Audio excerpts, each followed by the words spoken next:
என்னது இட்லி? எப்பா இட்லி போட்ட ஏசமான எவ்வளவு பெரிய பூகம் வந்தாலும் சரிடா, நீ ஒரு ஆள் எஸ்கேப் ஆயிருப்பா. வெல்கம் டு ஐரக்ஷன் சேனல். எங்களோட வீடியோஸ் உங்களுக்கு பிடிச்சிருந்ததுன்னா லைக் பண்ணுங்க, கமெண்ட் பண்ணுங்க, ஷேர் பண்ணுங்க, மறக்காம சப்ஸ்கிரைப் பண்ணுங்க. ஓகே, இப்போ என்ன வீடியோ பார்க்க போறோம்னா, பிராட்காஸ்ட் தமிழ்ல நிறைய பேர் கேட்டுட்டே இருந்தீங்க, அந்த லியோ மூவி எக்ஸ்பிளனேஷன் ஏதோ ஒன்று போட்டிருக்காங்கன்னு அதுதான் பார்க்க போறோம். பார்க்கலாமா? இந்தியாவையே திரும்பி பார்க்க வச்சாரு. இப்போ லியோல ஹாலிவுட் திரும்பி பார்த்துருச்சா? பாத்திரம் சீக்கிரமே பாத்துரும். அது என்னமா அது அந்த bloody sweet.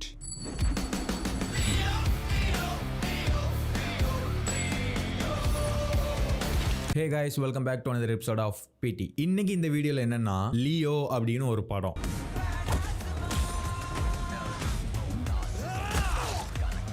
என்னப்பா ஒரு பாட்டு, ஒரு ஃபைட்டு, கொஞ்சம் மாசான சீக்வன்ஸ், ப்ரெடிக்ட் பண்ற மாதிரி ட்விஸ்ட். நான் தாண்டா லியோ தாஸ். விஜய் அண்ணா கரியர்ல ஒரு ஆவரேஜான ஒரு கேரக்டர் அப்படின்னு நீங்க நினைச்சுக்கிட்டு இருக்கீங்க அப்படின்னா டெஃபினட்டா சொல்றேன், இந்த வீடியோட முடிவுல உங்களோட அந்த எண்ணத்தை என்னால மாத்த முடியும்.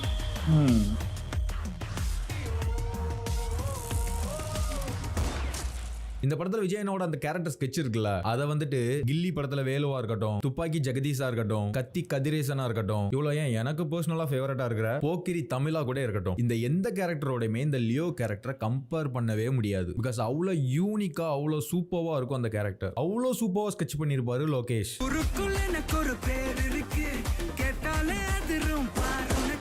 அது ஏன் அப்படிங்கறதையும் டீடைலா எக்ஸ்பிளைன் பண்றேன். லியோ படமும் கேரக்டர் மட்டும் இல்ல, இந்த கான்டென்ட் இந்த வீடியோமே கூட யூனிக்கா இருக்கும். சோ ஃபுல்லா பாருங்க. After this video I will definitely change your perspective and thoughts about Leo.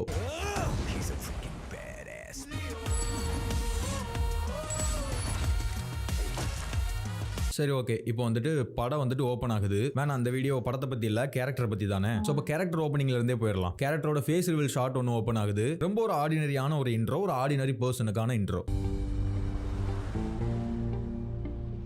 And ஒரு விஷயத்தை முக்கியமா நான் அந்த இடத்துல ஃபர்ஸ்டே பாயிண்ட் பண்ணிடுறேன். இந்த படத்துல மட்டும் 2 விஜய், 2 கேரக்டர். ஓகேவா? இதை மைண்ட்ல வச்சுக்கோங்க. அண்ட் அதுல ஒன்னு பார்த்திபன், ஒன்னு லியோ. இந்த லியோ கேரக்டர் பத்தி நான் சொல்லும் போது நீங்க வந்துட்டு இந்த பிளாஷ்பேக்ல ஒரு லியோ காமிச்சிருப்பாங்கல்ல, நியாயம் கேட்கக்கூடிய ஆளா, சென்டிமெண்டான ஆளா காட்டியிருப்பாங்கல்ல, அந்த லியோவை அப்படி எண்ணத்துல இருந்து தூக்கி குப்பையில போட்டுருங்க. அண்ட் பிளாஷ்பேக்கும் ஃபேக்னு சொல்லிட்டாங்க. சோ அப்படின்னா அங்க இருக்கிறது லியோ கிடையாது. சோ நான் லியோ பத்தி பேசும்போது அந்த பிளாஷ்பேக் கேரக்டரை மைண்ட்ல எடுத்துட்டு வராதீங்க. ஐ மீன் அதை இமேஜின் பண்ணாதீங்கன்னு சொல்றேன்.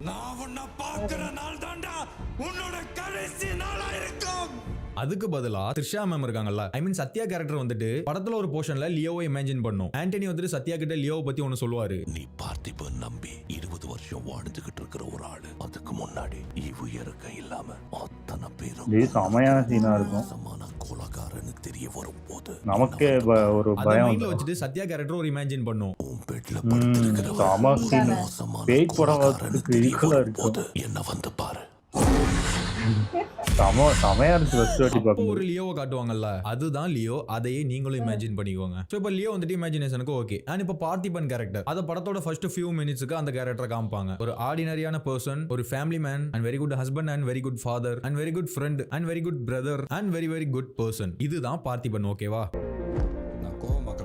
இப்படி இருக்கிற ஒரு மனுஷனுக்குள்ள 20 இயர்ஸ் பேக் இந்த மனுஷனுக்கு அப்படி ஆப்போசிட்டா, அதாவது நான் இப்போ குட்னு போட்ட இடத்துல எல்லாம் பேடுன்னு போட்டுக்கோங்க, அப்படி ஒரு மனுஷன் 20 வருஷத்துக்கு முன்னாடி இவனுக்குள்ள கொன்னு புதைக்கப்பட்டிருக்கான். அதாவது விஜய் அண்ணாவோட உருவத்தை எடுத்துக்கோங்க. இப்போ இந்த உருவத்துக்குள்ள உயிரோட ஒரு கேரக்டர் இருக்குல்ல, அதாவது பார்த்திபன் கேரக்டர். அந்த கேரக்டரோட வயசு வெறும் 20 தான். அதாவது இந்த உருவத்துக்குள்ள இருந்த ஒரு கேரக்டர், லியோ அப்படிங்கிற ஒரு கேரக்டர் 20 வருஷத்துக்கு முன்னாடி செத்து போச்சு. இந்த உடம்புக்குள்ள அடக்கமாய் போச்சு. ஆனா அந்த இடத்துல இருந்து வேற ஒரு கேரக்டர் பிறக்குது. பார்த்திபன் அப்படிங்கிற ஒரு கேரக்டர் பிறக்குது. சோ அதுதான் இப்ப நம்ம பாத்துக்கிட்டு இருக்க இந்த பார்த்திபன். ஓகேவா? அண்ட் இப்போ 20 வருஷத்துக்கு அப்புறமா, 20 வருஷத்துக்கு முன்னாடி செத்து போய் புதைக்கப்பட்ட அந்த ஒரு லியோ கேரக்டர் திடீர்னு உயிர் வந்து வெளியில வர போகுது. ஒரு மனுஷனுக்குள்ள, அதாவது ஒரு உடம்புக்குள்ள 2 நேர் எதிரான கேரக்டர்ஸ் கடந்து போராட போகுது. நீங்க கூட லியோ படம் பார்த்ததுக்கு அப்புறம் இதெல்லாம் கவனிச்சிருப்பீங்க. விஜய் அண்ணாவோட ஆக்டிங் சூப்பரா இருக்கிற மாதிரி தோணி இருக்கும். பிகாஸ் ஏன்னா படம் ஃபுல்லா அவர் போராடிக்கிட்டு இருப்பாரு. அவர் அப்படி படம் ஃபுல்லா ரொம்ப ஐயோ என்னடா இது அப்படிங்கிற மாதிரி ரொம்ப போராடுற மாதிரி காட்டியிருப்பாங்க.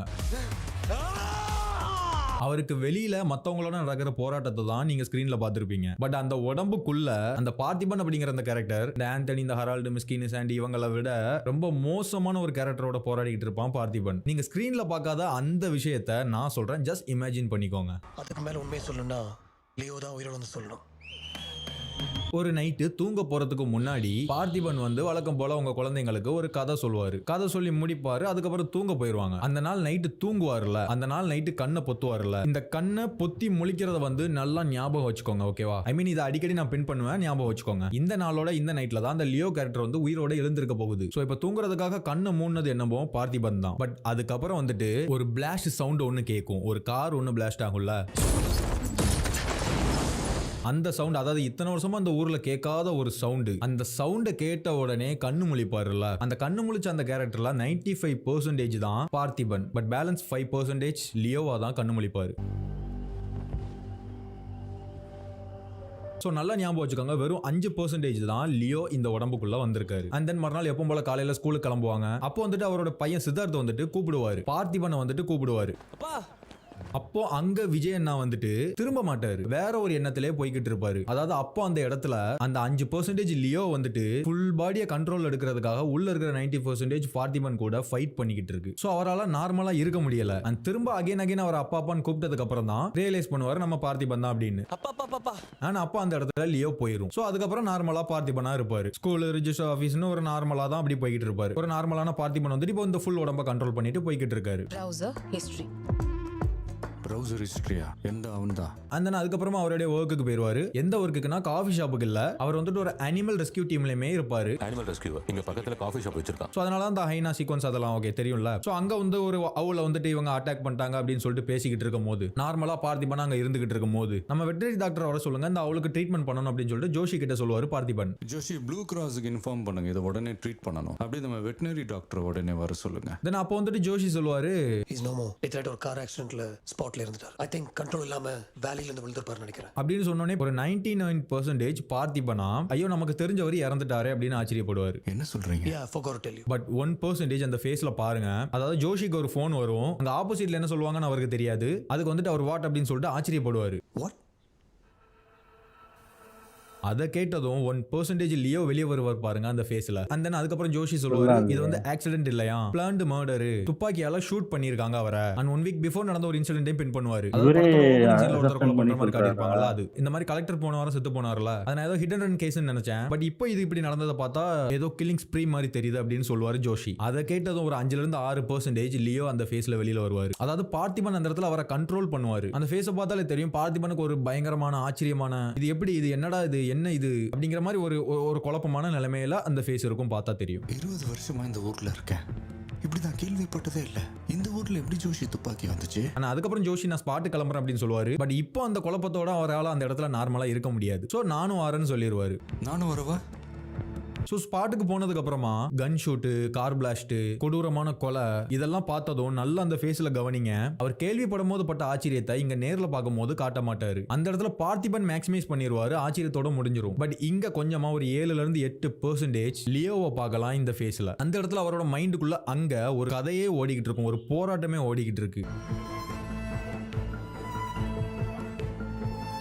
அண்ட் தென் அதுக்கப்புறம் அன்னைக்கு நைட்டு காஃபி ஷாப் சீனுக்கு சீன் பாஸ் ஆகும். காலையில இருந்து இப்போ வரைக்கும் அவர் அதையே நினைச்சுக்கிட்டு இருக்காரு. இந்த ஃபேஸ்ல ஒரு 10% லியோவா இருக்காரு. பட் 90% பார்த்திபன் தான், நோ ப்ராப்ளம். பட் 10% லியோவா இருக்காரு. அதாவது லியோ வந்துட்டு கொஞ்சம் கொஞ்சமா மேக்ஸிமைஸ் பண்றாரு. தென் அவருடைய பொண்ணு வந்துட்டு, அதாவது இந்த சிண்டு வந்துட்டு அப்பா அப்பான்னு பார்த்திபனை கூப்பிடும். அப்பயுமே 2-3 வாட்டி கூப்பிட்டதுக்கு அப்புறம் தான் அவருக்கு வந்துட்டு நம்ம பார்த்திபன் அப்படிங்கறதே ரியலைஸ் ஆகும்.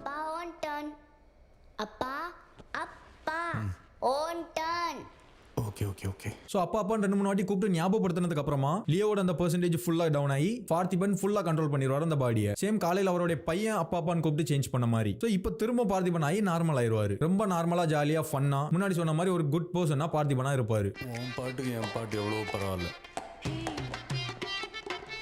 அண்ட் தென் அதுக்கப்புறமா அந்த இடத்துல சாண்டி உள்ள வருவாரு. வேணும்னே வம்பு பண்ணுவாரு. சாக்லேட் காஃபி வேணும்னு கேட்பாரு. துக்கான் பந்தே பாய், சாக்லேட் காஃபி வேணும். க்ளோஸ் பண்ணியாச்சு பிரதர், நீங்க கிளம்பலாம் அப்படின்னு சொல்லிட்டு பார்த்திபன் சொல்லுவாரு. சேம் அதே மாதிரி ஒரு டைம் சொல்லுவாரு, 2 டைம் சொல்லுவாரு. திரும்பவும் அவர் சாக்லேட் காஃபின்னு அழுத்தும் பொழுது பட்டுன்னு ஒரு 2% லியோ அந்த ஃபேஸ்ல தெரியும் பாருங்க. அண்ட் தென் அதுக்கப்புறம் அந்த எம்ப்ளாய் ஸ்ருதிங்கிற பொண்ணு, அதாவது பார்த்திபனோட சிஸ்டர் மாதிரியான பொண்ணு, மார்னிங் கூட அந்த பொண்ணுக்கு தான் பார்த்திபனும் சத்யாவும் சேர்ந்து மேரேஜ் எல்லாம் பண்ணி வச்சுட்டு வருவாங்க. சோ அவங்களுக்கும் யாரும் இல்ல போல, இவங்க தான் அவங்களுக்கு எல்லாமே போல. சோ ஒரு சிஸ்டர் மாதிரியான எம்ப்ளாய். அந்த ஸ்ருதிங்கிற பொண்ணு கிளம்பும் போது ஷாப்பை க்ளோஸ் பண்ணிட்டோம், நீங்க கிளம்பலாம் அப்படிங்கிற மாதிரி சொல்லுவாங்க. உங்ககிட்ட தான் சொல்றேன், கேக்குதா இல்லையா? கடை அடைச்சாச்சு. சாண்டி வந்துட்டு எப்படின்னா சாண்டியை வந்துட்டு ஒரு சைக்கோவா காட்டியிருப்பாங்க. சைக்கோ மாதிரினா கொலை பண்ற மாதிரி மட்டும் இல்ல, இன்னொன்னு ஆல்ரெடி ஓப்பனிங் சீன்ல காட்டியிருப்பாங்க, கவனிச்சிங்கன்னா தெரியல. அந்த கலெக்டர் வீட்டுல கொலை பண்ணிட்டு வீடு ஃபுல்லா தேடி இருக்கிற பொருட்கள் எல்லாம் எடுத்துக்கிட்டு இருப்பாரு. அப்போ அந்த ரூமுக்குள்ள ஒரு சின்ன பொண்ணு ஒளிஞ்சு நின்னு பாத்துக்கிட்டு இருக்கும். அதை வந்துட்டு இவர் பார்த்ததும் ஒரு டெவில் ஸ்மைல் ஒன்னு பண்ணுவாரு. மறந்து போய் அந்த சீனை அப்படியே முடிச்சிருந்தாங்கன்னா வெறும் கொலை மட்டும் தான் இவர் பண்ணாரு அப்படிங்கிற மாதிரி ஆயிருக்கும். அதாவது இவருக்கு கொலை பண்றதுக்கு ஆள் கிடைச்சிருச்சு, இவர் ஒரு சைக்கோவாச்சு, இவர் கொலை பண்றதுக்கு ஆள் கிடைச்சிருச்சு, அதுக்கான அர்த்தம் தான் இந்த ஸ்மைலு அப்படிங்கிற மாதிரி அந்த சீன் கன்வே ஆயிருக்கும். அந்த பொண்ணு கொடூரமா செத்து போக போறா அப்படிங்கிற மாதிரி நமக்கு கன்வே ஆயிருக்கும். பட் அந்த சீனை அப்படி என் பண்ணாம இன்னொரு ஷாட் வச்சு என் பண்ணிருப்பாங்க. அவர் சிரிச்சுட்டு டோரை க்ளோஸ் பண்ணுவாரு. ஸோ அவரை வந்துட்டு ஒரு சைக்கோ கில்லரா மட்டும் இல்லாம ஒரு விமன் அடிக்டராகவும் காட்டியிருப்பாங்க. அதாவது அந்த பொண்ணை ரேப் பண்ணி கொலை பண்ண போறாருங்கிறதா அந்த ஷாட்ல கன்வே பண்றாங்க. சேம் அதே மாதிரி அவர் இந்த காஃபி ஷாப் இருக்குல்ல, பார்த்திபனோட காஃபி ஷாப்புக்கு உள்ள வர்றதே அந்த ஸ்ருதிங்கிற பொண்ணை பார்த்துட்டு தான் உள்ளேயே வருவாரு. ஸோ அந்த ஸ்ருதிங்கிற அந்த பொண்ணு பக்கத்துல வரும்போது கையை பிடிச்சி இழுப்பாரு. ஆனா அதுக்கு முன்னாடி ஒன்னு சொல்ல மறந்துட்டேன், லியோவோட பெர்சன்டேஜ் இன்னும் எக்ஸ்பெண்ட் ஆகிற மாதிரி ஒன்னு நடக்கும். சாண்டி அந்த பொண்ணு சவுண்ட் கேட்டு திரும்புவாருல, அப்ப பின்னாடி ஹிப்ல கன் வச்சிருப்பாரு. அதை பார்த்ததுமே லியோட பெர்சன்டேஜ் அப்படியே எக்ஸ்பெண்ட் ஆகும். ஸோ தென் கையை பிடிச்சி இழுத்ததும் அஸ் பார்த்திபனா ஒரு அண்ணனா தடுக்கலான்னு போவாரு, அவர் கன்னை வச்சு பிளாக்மெயில் பண்ணிடுவாரு. தென் பார்த்திபன் உடனே உள்ள இருக்கிற லியோவையும் கண்ட்ரோல் பண்ணிட்டு அஸ் பார்த்திபனா இருக்கிற காசையெல்லாம் எடுத்துட்டு வந்துட்டு கொடுப்பாரு. அந்த இடத்துல அவருக்கு ரெண்டு ஆப்ஷன் இருக்கும், ஒன்னு லியோக்கு வழி விடுறது, இல்ல பார்த்திபனாவே இருக்கிறது. பட் அவர் அந்த இடத்துல லியோக்கு சான்ஸ் கொடுக்க மாட்டாரு, வெறும் பார்த்திபனா ஒரு அண்ணனா மட்டும் யோசிப்பாரு. உடனே அவருடைய அந்த டே 1 கலெக்ஷன் எடுத்துட்டு வந்துட்டு எல்லா பணத்தையும் நான் கொடுத்துட்டேன், அந்த பொண்ணை விட்டுருங்க அப்படிங்கிற மாதிரி சொல்லுவாரு. என்கிட்ட இருக்கிற மொத்த பணத்தையும் கொண்டு வந்துட்டேன், இதுக்கு மேல வேணாலும் சொல்லுங்க எடுத்து தரேன், அவ்வளோ போகட்டுருங்க ப்ளீஸ். அதுக்கப்புறமும் சாண்டி வந்துட்டு எனக்கு சாக்லேட் காஃபி தான் வேணும்னு சொல்லுவாரு. ப்ளீஸ் உங்களை நான் கெஞ்சி கேட்டுக்கிறேன். Chocolate coffee. சரி ஓகேடா அப்படின்னு சொல்லிட்டு சாக்லேட் காஃபி போட்டுக்கிட்டு இருப்பாரு. அந்த அப்போ அங்க மிஸ்கின் அண்ட் கேங்ஸ் எல்லாம் உள்ள வருவாங்க. உள்ள வந்துட்டு சாண்டி கூட பேசிக்கிட்டு இருப்பாங்க. அந்த டேபிள் அவர் வச்ச காசு எல்லாம் எடுத்து உள்ள வச்சுக்கிடுவாங்க. அப்போ மிஸ்கின் வந்துட்டு பார்த்திபனை பாப்பாரு. பட் அவர் பார்த்தது என்னமோ பார்த்திபன் தான், ஆனா அங்க அவர் ஆப்போசிட்ல இருந்து பாத்துக்கிட்டு இருக்கிறது ஒரு 15% லியோ. அந்த ஷாட் காட்டும் போது ஒரு சவுண்டோட காட்டுவாங்க. அவர் காஃபி போட்டுக்கிட்டு இருக்கும் போது அந்த ஷாட் வைப்பாங்க. உள்ள அந்த மிஷின்ல ஹீட் ஆகிற சவுண்ட் ஒன்னு கேட்கும். அந்த சத்தத்தோட அந்த 15% லியோவை காட்டுவாங்க. அதாவது வெறும் 15% வந்ததுக்கே மனுஷன் எவ்வளவு ஹீட் ஆகுறாங்கிறத பாருங்க. அதாவது வெறும் 15% லியோவே இவ்வளவு டெரிஃபிக்கா அப்படிங்கிற மாதிரி. அந்த மிஸ்கின் அதுக்கப்புறம் இருந்து கிளம்பலாம், வந்தவள முடிச்சு அப்படின்னு சொல்லுவாரு. உடனே சாண்டி சொல்லுவாரு, அவன் இந்த பொண்ணு அந்த குழந்தை இங்க இருக்கிற சிஸ்டி மொத்தத்துக்கு நம்ம மூஞ்சி தெரியும், இதை அப்படி விட்டுட்டு போனா நம்ம நாளைய கூட தாண்ட மாட்டோம் அப்படிங்கிற மாதிரி அவர் சொன்னதுக்கு அப்புறமா விஜய் அண்ணாக்கு ஒரு ஷாட் வைப்பாங்க. அப்ப 20% லியோவை வந்துட்டு நம்ம அந்த ஃபேஸ்ல பார்க்கலாம். இப்படியே விட்டுன்னு நாளைக்கு தாண்ட மாட்டோம், என்ன பண்ணலாம். அந்த ஹீட்டிங் சவுண்டையுமே அந்த இடத்துல இன்னும் ஹை பண்ணி காட்டியிருப்பாங்க. அந்த அதுக்கப்புறமா பார்த்திபன் லியோவை கொஞ்சமா கண்ட்ரோல் பண்ணிடுவாரு. காஃபி எடுத்துட்டு வர்றது, வைக்கிறது, கொடுக்கறது இதெல்லாம் பார்த்தாலே தெரியும் இப்போ வந்துட்டு பார்த்திபன் தான் இந்த உடம்புல கண்ட்ரோலா இருக்காரு. So no worries. அண்ட் அதுக்கப்புறமா சாண்டி அவர் எதுக்காக உள்ள வந்தாரோ அதை ஸ்டார்ட் பண்ணுவாரு. அந்த ஸ்ருதிங்கிற பொண்ணு கிட்ட தப்பா பிஹேவ் பண்ண ஆரம்பிப்பாரு. அதை பார்த்திபன் ஒரு அண்ணனா திரும்பி பாப்பாரு. அதாவது அந்த பொண்ணுக்கு இன்னைக்கு காலையில தான் கல்யாணம் ஆச்சு. இவர் தான் ஒரு பேரண்ட்ஸோட இடத்துல இருந்து பண்ணி வச்சிருப்பாரு. ஜாக்கிரதையா பாத்துக்கடா. பை. அன்னைக்கு நைட்டு கூட அந்த பொண்ணு சீக்கிரமா வேலையை முடிச்சுட்டு போறேன்னு சொல்லும் போது பார்த்திபன் வந்துட்டு ஒரு மாதிரி கேலி பண்ணுவாரு. அதுக்கு வந்துட்டு அந்த பொண்ணு அதெல்லாம் இல்ல, நான் ஹாஸ்டலுக்கு தான் போறேன் அப்படின்னு சொல்லும். வேலை முடிஞ்சிச்சு, நான் கிளம்பவா? மறந்து போச்சு.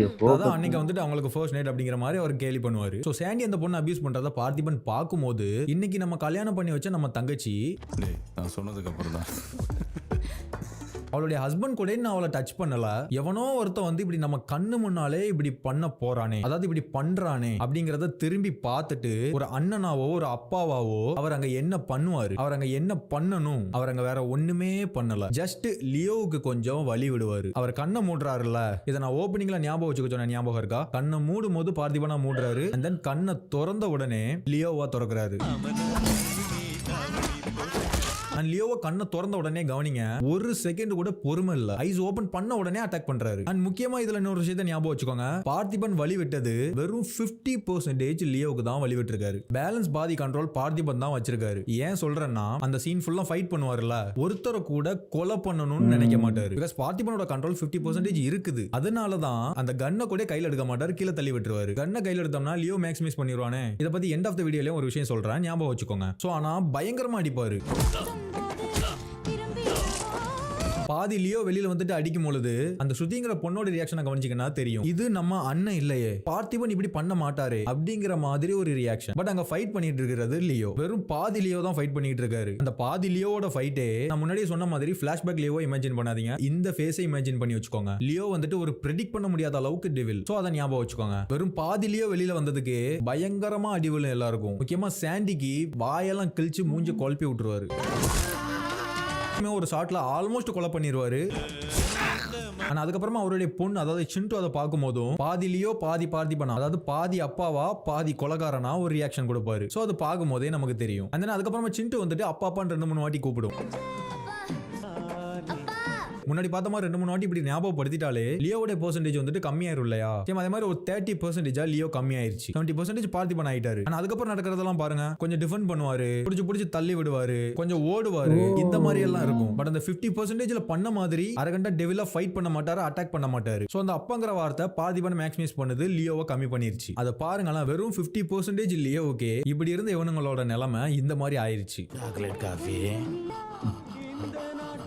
ஸோ இமேஜின் பண்ணி பாருங்க 100% லியோ வந்தா என்ன ஆகும் அப்படின்னு. சரி ஓகே, அந்த அதுக்கப்புறமா இப்பதான் பார்த்திபன் 70% வந்துட்டாருல அந்த அப்பாங்கிற வார்த்தையினால. ஆனா அதுக்கப்புறம் சாண்டியை பார்த்ததும் அகைன் லியோவோட பெர்சன்டேஜ் அதிகமாகும். அவருடைய அடியிலுமே அந்த ஃபேஸ்லயுமே பார்க்கும்போது உங்களுக்கே தெரியும். அந்த ஃபேஸ, அந்த பாதி லியோவோட ஃபேஸ மிஸ்கின் பாக்குற மாதிரி காட்டியிருப்பாங்க, ஒரு பீதியோட பாக்குற மாதிரி காட்டியிருப்பாங்க. சோ அவருக்கு தெரிஞ்சிரும் இவன் மோசமானவன், இவனை நம்ம ஒன்னும் பண்ண முடியாது. சோ அதனால ஸ்ருதிங்கிற பொண்ணை இழுத்து போட்டு பிளாக்மெயில் பண்ண ஸ்டார்ட் பண்ணிடுவாரு.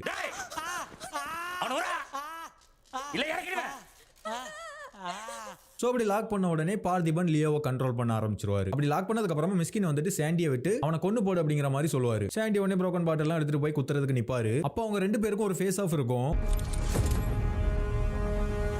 அந்த இடத்துல அவருடைய ரைட் சைடு ஃபேஸை மட்டும் காட்டுவாங்க, அதாவது லியோவுடைய அந்த பாதியை காட்டுவாங்க. 50% தானே லியோவும் பார்த்திபனாவும் இருக்காரு. சோ சாண்டி வந்துட்டு அந்த லியோவோட ஃபேஸை பாக்குற மாதிரி காட்டுறாங்க, அதாவது பயப்படாம கோவத்தோட பாக்குற அந்த ஃபேஸை வந்து காட்டுறாங்க. சோ சாண்டி அதை பார்த்துட்டு இவன் இன்னும் பயப்படல, இவனை இப்படி கொல்லக்கூடாது, அவன் பயந்து போய் தான் சாவணும், இவனை பயப்பட வைக்கணும் அப்படிங்கிற மாதிரி அவருடைய பொண்ணு பக்கத்துல, அதாவது சிண்டு பக்கத்துல போவாரு. அங்க போய் நின்று அகைன் அவருடைய ஃபேஸை திரும்பி பாப்பாரு சாண்டி. அப்போ இன்னொரு பாதி ஃபேஸை காட்டுவாங்க, அதாவது பார்த்திபனோட அந்த 50% ஃபேஸை காட்டுவாங்க, அந்த பயத்தோட நடுக்கத்தோட இருக்கிற ஒரு ஃபேஸ். ஆனா ரைட் சைடு பாதி லியோவோட கோவமும் இருக்கு, பட் லெஃப்ட் சைடு அந்த பார்த்திபனோட அந்த பதட்டத்தை சாண்டி பாக்குறாரு. சோ தென் அதுக்கப்புறம் சாண்டி சிரிக்கிறாரு, பாதி பயம் வந்துருச்சு, அப்ப நான் அந்த பொண்ணை கொன்னுட்டா மீதி பயமும் வந்துரும் அப்படிங்கிற மாதிரி நினைக்கிறாரு. தென் கொல்லலாம் அந்த பொண்ணு பக்கத்துல போறாரு. பட் மிஸ்கினுக்கு வந்துட்டு அந்த இடத்துல ஒரு பயம், எங்கடா போறான், அவனை முதல்ல கொன்று, அவன் ஆபத்தானவன் அப்படிங்கறது அவருக்கு தெரியுது. பிகாஸ் அவர் பாக்குறது அந்த பாதி லியோவை பாக்குறாரு. பட் சாண்டி வந்துட்டு முழு பார்த்திபனா தான் அவன் சாகணும், முதல்ல அவனை பார்த்திபனா மாத்துறான்னு அவன் பொண்ணு கிட்ட போறாரு. அவருடைய பொண்ணு அப்பாங்க அப்பான்னு சொல்லும். பட் இதுக்கு முன்னாடி அப்பா அப்பான்னு ஞாபகப்படுத்தும் போது லியோ போயிட்டு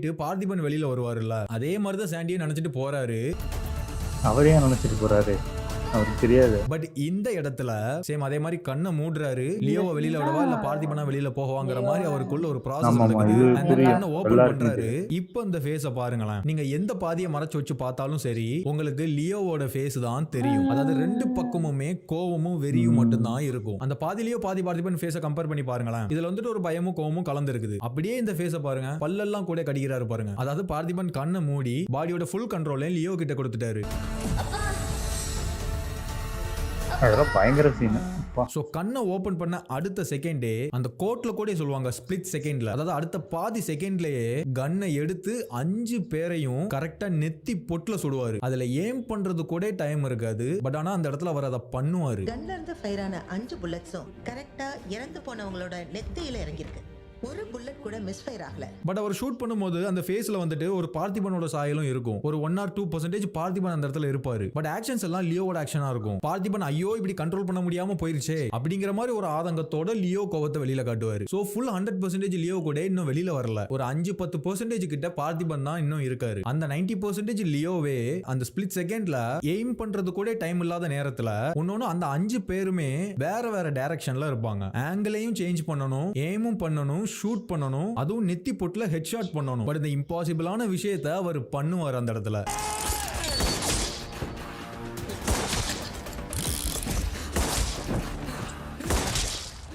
இமேஜின் பண்ணி பாருங்களேன், வெறும் 90% லியோவே இவ்வளவு ஸ்கில்டா டெவிலா டேஞ்சரா இருக்காரு அப்படின்னா 100% லியோ, அதாவது பார்த்திபனா பிறக்கிறதுக்கு முன்னாடி உள்ள லியோ எப்படி இருந்திருப்பாரு அப்படிங்கறத. ஆனா எல்லாரும் ஷூட் பண்ணதுக்கு அப்புறமா, அவங்க செத்து போனதுக்கு அப்புறமா பார்த்திபன் வந்துட்டு பாடியை கண்ட்ரோல் பண்ண ஆரம்பிக்கிறாரு. லியோ வந்துட்டு கிளம்ப ஆரம்பிக்கிறாரு. ஆனா அதுக்கப்புறமா அவர் பயங்கரமா ஃபீல் பண்ணி அழுகுவாரு இல்ல அந்த சீன்ல.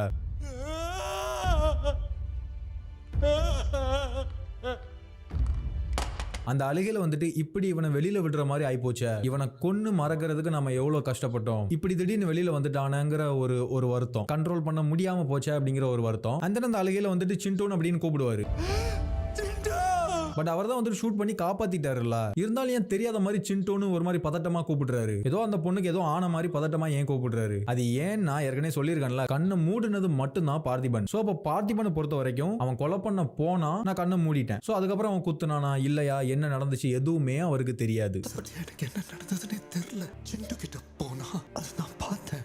எனக்கு அதுக்கப்புறம் சோ இங்க லியோ போய் பார்த்திபன் வந்ததுக்கு அப்புறம் என்ன நடந்துச்சுன்னு தெரியல, ஒருவேளை அவன் கொலை பண்ணிட்டானா அப்படிங்கிற அந்த பதட்டத்துல அவர் கூப்பிடுறாரு. சோ தான் அந்த பொண்ணு வந்துட்டு அப்பா அப்பான்னு திரும்ப 2 வாட்டி சொல்லும். ஆனா அந்த வார்த்தையை கேட்டதுக்கு அப்புறம் யூசுவலா என்ன பண்ணுவாரோ அதே மாதிரி பார்த்திபன் ஆகி ரிலாக்ஸ் பண்ணிக்கிறாரு.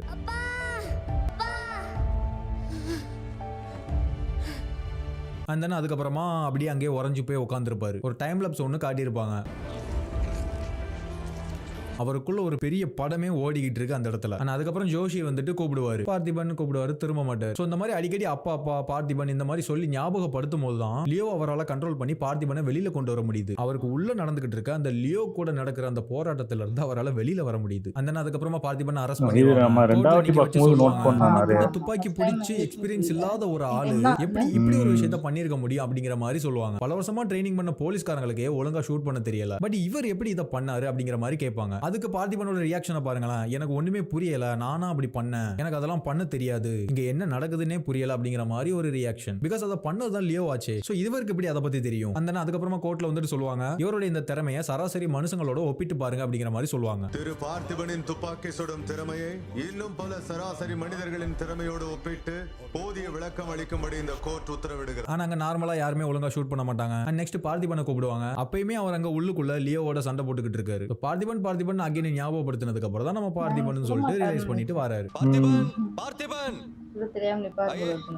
தென் மார்க்ல நிக்க வச்சு கன்னை கொடுத்து ஷூட் பண்ண சொல்லுவாங்க. தென் துப்பாக்கி, கோடாரி, அம்பு இதெல்லாம் கொடுத்து அவரை எய்ம் பண்ண சொல்லுவாங்க. பட் அவர் அதெல்லாம் யூஸ் பண்ணும்போது அவரோட ஃபேஸை பாருங்களேன், அந்த வெப்பனை எல்லாம் டச் பண்ணும்போது அந்த லியோ கொஞ்சம் வெளியில வருவாரு. பார்த்திபனா பட் அவருக்கு அங்க ஒண்ணுமே தெரியல. பட் லியோ மூலமா அங்க ஒரு வேற ஒரு ஆக்ஷன் நடந்துகிட்டு இருக்கு. பிகாஸ் இதெல்லாம் வந்துட்டு ஒரு ஹண்டிங் வெப்பன்ஸ். படத்துல லியோ வந்துட்டு ஒரு ஹண்டர். ஆக்சுவலா இந்த பார்த்திபனுக்கு அனிமல் ரெஸ்கியூ பண்ற ஸ்கில் இருக்கிறதே, அதாவது இந்த அனிமல் ஹேண்டலிங் தெரிஞ்சிருக்கிறதே லியோ கிட்ட இருக்கிற அந்த ஸ்கில்லால தான். சோ அதனால தான் லியோக்கு இந்த எய்ம் பண்றதெல்லாம் சர்வசாதாரணமா வருது. அதனால தான் 5 பேரை 5 டைரக்ஷன்ல எய்ம் பண்ணி ஹெட்ஷாட் பண்ண முடிஞ்சது. சோ அந்த ஸ்கில்ல பார்த்துட்டு ஜோஷியும் ஆச்சரியப்படுறாரு, அந்த போலீஸ்காரனும் ஆச்சரியப்படுறாரு, முக்கியமா பார்த்திபனையும் ஆச்சரியப்படுறாரு. ஆனா அந்த கன்னை வாங்கிட்டு அவர்கிட்ட 9mm கன் கொடுப்பாங்க, அதாவது ஷார்ட் ரேஞ்சில் உள்ள ஒரு பிஸ்டல் கொடுப்பாங்க. அதுலயுமே ஷூட் பண்ண இடத்துல வட்டம் போட்ட மாதிரி கரெக்டா பாயிண்ட்ல ஷூட் பண்ணுவாரு. அப்போ அந்த இடத்துல லியோ ஷூட் பண்ண அந்த ஆக்ஷன்ஸை பிளெண்ட் பண்ணி காமிப்பாங்க. அதாவது நீ என்ன கன்னை வேணாலும் கொடு, நான் இப்ப லியோ, அன்னைக்கு நைட்டு ஷூட் பண்ண அவன் தான் இங்கேயும் போயிருக்கான், நீ எங்க வேணா டார்கெட் கொடு, நான் குறி வச்சா எறவலும் அப்படிங்கிற மாதிரி. சோ இப்போ இங்க இந்த இடத்துல நான் வந்துட்டு வீடியோவை முடிக்கிறேன். ஏன்னா 20 வருஷத்துக்கு முன்னாடி செத்து போன லியோ வரை இப்போ உயிரோட வந்துட்டான். பிகாஸ் இதுக்கப்புறம் ஸ்டோரி வந்துட்டு பயங்கர இன்ட்ரெஸ்டிங்கா பரபரப்பா போகும். ஏன்னா இதுக்கே இவ்வளவு நேரம் போயிருச்சு, இதுக்கப்புறம் தொடர்ந்து பார்த்தா போர் அடிக்கும். சோ நான் அதை வந்துட்டு பார்ட் 2 பண்றேன். ஓகே, ஏன்னா மிஸ்கினோட பொண்டாட்டி அங்க என் புருஷனை கொன்னவன குடும்பத்தோட நான் அழிப்பேன், இது சத்தியம் அப்படின்னு சொல்லிட்டு அப்படின்னு சபதம் எடுத்துக்கிட்டு அங்க உட்காந்துக்கிட்டு இருக்கா. குடும்பத்தோட அறுத்து குழியில அனுப்பிட்டு தான் இந்த மனுஷனை மண்ணுக்கு கொடுப்பேன், இது சத்தியம். ஆமா, இதெல்லாம் வரவே இல்ல, கொன்னே ஆகணும் அப்படிங்கிற ஒரு முடிவோட அந்த கும்பல் இருக்கானுங்க. பட் ஆனா இங்க குடும்பத்தை பாதுகாக்கணும், அமைதியா வாழணுங்கிற மாதிரி பாதி பார்த்திபனா என்ன தேவையில்லாம கோவப்படுத்தி வெளியில கொண்டு வராதங்கிற மாதிரி லியோ. சோ இதுக்கப்புறம் இந்த கேரக்டர் பிளெண்டிங் போர்ஷன்ஸ்லாம் இருக்குல்ல, இதெல்லாம் பயங்கரமா இருக்கும். அதை நான் எக்ஸ்பிளைன் பண்றேன், இதுக்கப்புறம் பயங்கர இன்ட்ரெஸ்டிங்கா இருக்கும். அதாவது ஆந்தனி தாஸ் கூட ஒன்னு சொல்லுவாருல்ல, பார்த்திபனா இருந்தா 4 பேர் போதும், ஆனா அதுவே லியோவா இருந்தா நம்ம மொத்த ஊரே போனாலும் பத்தாது. சோ இந்த லியோங்கிற இந்த கதையில ஒரு விஷயம் எல்லாருமே தெளிவா புரிஞ்சுக்கணும். ஆனா அதை நான் இந்த இடத்துல சொல்ல விரும்புறேன், இது வந்துட்டு ஆடியன்ஸை சர்ப்ரைஸ் பண்ற ட்விஸ்ட் பண்ற கதை கிடையாது. லாஸ்ட்ல வந்துட்டு நான் தான் லியோங்கிறேன், இது எனக்கு எப்பவோ தெரியுமா, இதெல்லாம் ஒரு ட்விஸ்டா, இதெல்லாம் ஒரு கதையா அப்படிங்கிற மாதிரி நிறைய பேர் சொல்றாங்கல்ல. பட் ஸ்டோரி வந்துட்டு அது பேஸ் பண்ணது கிடையாது. ஒரு உடம்புக்குள்ள இருக்கிற 2 கேரக்டர், அதாவது 2 வேற வேற ஆப்போசிட் கேரக்டர், அதாவது வேற வேற மனநிலை அப்படின்னு சொல்லிட முடியாது. ஒரு உடம்புக்குள்ளேயே வேற வேற கேரக்டர். இது உதாரணமா அந்த முனி படம் பாத்திருக்கீங்க. அண்ணே முனி அண்ணே, நானும் ஒய்ஃபும் வெளியே போறோம், இப்ப போங்க, நான் கூப்பிடும் போது வாங்கண்ணே. அதுல வந்துட்டு ராவல் லாரன்ஸ் வந்துட்டு தான் பொண்டாட்டி கூட போயிட்டு இருக்கும் போது ஒரு சில ரவுடிகள்லாம் பிரச்சனை பண்ணுவாங்க. அதை பார்த்துட்டு பயப்படுவாரு. ஆனா அந்த இடத்துல அதுக்கப்புறம் அவருக்குள்ள பேயா இருக்கிற முனியை வந்துட்டு வெளியில கூப்பிடுவாரு. ஸோ அவர் வெளியில வந்துட்டு ஃபைட் பண்ணுவாரு. லைக் அந்த மாதிரி ஆம்னிடிக்ஸ்குள்ள நிறைய கேரக்டர்ஸ் இருக்கிற மாதிரி இவருக்குள்ள லியோங்கிற ஒருத்தர் இருக்காரு. அவர் தான் பார்த்திபனோட அந்த மாதிரி ஒரு இக்கட்டான சூழ்நிலையில இட்ஸ் லியோ டைம் அப்படிங்கிற மாதிரி லியோவை ஆக்டிவேட் பண்ணி விட்டாரு. அவர் இப்படிலாம் சம்பவம் பண்ணி விட்டு போயிட்டாரு.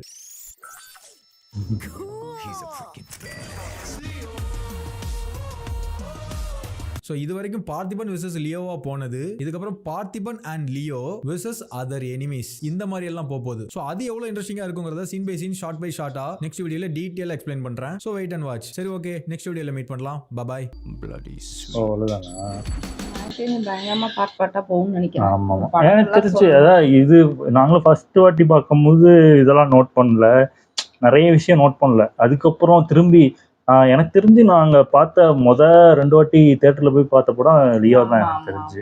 மற்ற படத்துக்கு கூட பார்க்கல. ஆனால் இந்த படம் 2ஆவது வாட்டி பார்க்கும்போது நிறைய இது புரியுது. ஆமாம், அது நிறைய நோட் பண்ணிங்கன்னா தெரியும். அதே சொல்கிறல்ல, கிட்டத்தட்ட அந்த அந்த இது நடக்கிற வரைக்கும், அந்த காஃபி ஷாப் ஃபைட் நடக்கிற வரைக்கும் நார்மலாக தான் இருப்பார். அது முடிஞ்சக்கப்புறம் தான் இவர் கூப்பிட்டே இருப்பாங்க, இவர் கண்டுக்கவே மாட்டார். அந்த இது கிட்டத்தட்ட ஒரு மாதிரியே ஆயிடுவார். அது ஏன்னு தெரியல. அதான் நம்ம இப்போ ஸ்கூல்லலாம் ஒரு பட்டப்பேர் வச்சிருப்பாங்க. சில பேருக்குலாம் பார்த்தீங்கன்னா அவங்க ஒரிஜினல் பேரே மறந்து அந்த அந்த பட்டப்பேர் சொன்னால் மட்டும்தான் அவங்க திரும்பி பார்ப்பாங்க. அவங்க ஒரிஜினல் பேர் சொன்னால் கூட அவங்களுக்கு தெரியாதுல்ல. அந்த மாதிரி கிட்டத்தட்ட அது அவங்க ஒரிஜினல் பேர் இல்லைன்னு அது மைண்டுக்கு தெரியுது. அதான் திரும்ப மாட்டேங்கிறாங்க. ஆமா, இது எனக்கு தெரிஞ்ச இந்த படத்தை நிறைய தடவை திருப்பி பார்த்தா இன்னும் நல்லா நிறைய இதுலயே நிறைய குழப்பங்கள் இருக்கு. ஏன்னா ஆண்டனி தாஸ் வந்து கிட்டத்தட்ட பாத்தீங்கன்னா அவரோட ஃப்ரெண்ட்ஸ் எல்லாம் அங்கங்க பிரிஞ்சு இருப்பாங்க. அவர் நினைச்சிருந்தா எப்போ அவங்களுக்கு கொண்டிருக்கலாம், ஏன் இப்போ கொல்லணும் அப்படின்னு ஒன்று இருக்கும். ஒருத்தரை அந்த அவரோட காஃபி ஷாப் முன்னாடியே ஒருத்தரை கொல்லுவார். அந்த அவர் பேர் மறந்து போச்சு, அவரை கொல்லுவாரு. அதெல்லாம் ஏன் கொல்லணும் அவரு? ஏன் அது ஆண்டனியாஸ் தான் கொன்னாரா, லியோ கொண்டிருக்க கூடாதா அப்படின்னு எனக்கு ஒரு நிறைய டவுட் இருக்கு. அதுலயும் அது லியோ 2 வரவே வராது, படம் நடிக்க மாட்டாங்க. வந்துச்சுன்னா நல்லா இருக்கும். மேபி அது நிறைய அந்த பிளாஷ்பேக் சொல்றதுமே பாத்தீங்கன்னா சொல்ற ஆளே ஒரு இதுதான், மன்சூர் அலிகான் தான் சொல்லுவாரு. ஏன்னா உள்ளுக்குள்ள அவங்க ஒரு வேற ரூம்ல தான் பேசுவாங்க. இவர் சஞ்சய் தத்து, அதுக்கப்புறம் அர்ஜுன், அதுக்கப்புறம் விஜய், இவங்கெல்லாம் ஒரு ரூம்ல தான் இருப்பாங்க. இவங்கெல்லாம் மன்சூர் அலிகான்லாம் வெளியில கட்டி போட்டிருப்பாங்க. அவங்களுக்கு எப்படி உள்ள நடந்த இந்த பேச்சுவார்த்தைலாம் எப்படி தெரிஞ்சு அப்படின்னு சொல்றதே எனக்கு தெரிஞ்சு பொய்யாதான் இருக்கும்னு நல்லாவே தெரியுது. ஆனா இது ஏத்துக்க மாட்டாங்களே, படம் ஓடல, அந்த இது ஃபிளாஷ்பேக் சரியில்லை அப்படின்னு சொல்லி அது இது பண்ணிடுறாங்க. ஆமா, இப்போ இங்க வந்து லியோன்றது அவ்வளோ பெரிய கொடூரமானவன்னு சொல்லறதுக்கு தான் ட்ரை பண்றாங்க. அது அந்த பார்ட் எடுத்தாங்கன்னா அதுல பயங்கரமா காட்டணும். சும்மா இல்ல, எனக்கு தெரிஞ்சு அந்த த்ரிஷா வந்து டக்குன்னு இது பண்ணி பார்க்கும்போது ஒரு கொடூரமான ஒரு ஃபேஸ் காட்டுறாங்களே, அவங்க நடிச்சிருந்தா அந்த ஃபிளாஷ்பேக்லேயே பண்ணியிருக்கலாம். ஏன்னா அந்த ஃபிளாஷ்பேக் வந்து சும்மா டம்மி ஃபிளாஷ்பேக்னால அந்த அளவுக்கு பில்டப் பண்ண வேண்டாம், செகண்ட் பார்ட்ல நம்ம இது பண்ணிக்கலாம் தான் எனக்கு தெரிஞ்சு விட்டுருப்பாரு லோகேஷ். விஜய் இந்த மாதிரி ஒரு முடிவு எடுப்பாருன்னு அவரு நினைச்சிருக்க மாட்டாரு. எனக்கு தெரிஞ்சு அவங்க என்ன நினைச்சிருப்பாங்க, அரசியல் போறாங்க, படமும் நடிப்பாங்க அப்படின்னு நினைச்சுதான் விட்டுருப்பாங்க. எனக்கு தெரிஞ்சு இது இப்படி நடிக்க போய் இப்போ ஒன்றும் பண்ண முடியாம ஆயிடுச்சு. எனக்கு தெரிஞ்சு வந்துச்சுன்னா எனக்கு தெரிஞ்சு அந்த அந்த அதுக்கப்புறம் ஒரு 60 ரவுண்டா 60ன்னு முடிச்சிடலாம். எனக்கு தெரிஞ்சு லியோ 2ன்னு பார்க்கலாம் எப்படி இருக்குன்னு. ஓகே, என் வீடியோஸ் உங்களுக்கு பிடிச்சிருந்தா லைக் பண்ணுங்க, ஷேர் பண்ணுங்க, கமெண்ட் பண்ணுங்க, மறக்காம சப்ஸ்கிரைப் பண்ணுங்க. எல்லாருக்கும்